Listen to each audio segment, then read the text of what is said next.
যে আমিও চাচ্ছিলাম পার্শ্বের পর্দাগুলো তুলে দিলে ভালো হবে, যাক উঠিয়ে দিয়েছে, আপনারা দ্রুত উঠিয়ে দিন, মানুষকে খোলামেলা আলোচনা শোনার সুযোগ করে দিন। জাযাকুমুল্লাহ খায়রান। আর যারা রাস্তায় আছেন, বহু মানুষকে দেখছি রাস্তায় ঘোরাফেরা করছে, তাদেরকে প্যান্ডেলে আসার জন্য আমি আহ্বান জানাচ্ছি। অল্প সময়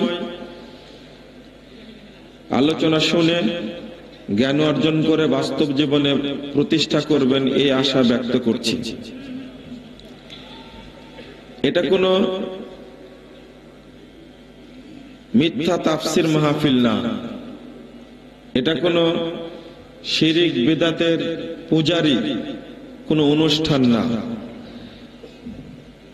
নামই এটা তাওহীদ ফাউন্ডেশন এর পক্ষ থেকে উদ্যোগে আয়োজিত। এটা নির্ভেজাল তাওহীদের আলোচনার প্রোগ্রাম। এটা নিঃসন্দেহে এই প্রোগ্রামের ফজিলত আমরা পাবো, এতে কোনো সন্দেহ নেই। ডক্টর ইমাম হুসাইন হাফিজাহুল্লাহ তাআলা মিষ্টি ভাষায় সুরের তালে তালে বেদাত এবং বেদাতিকে যেভাবে সাইজ করেছে, বেদাতি ফ্যাক্টরিকে, নিঃসন্দেহে আপনারা আনন্দ পেয়েছেন, আলহামদুলিল্লাহ।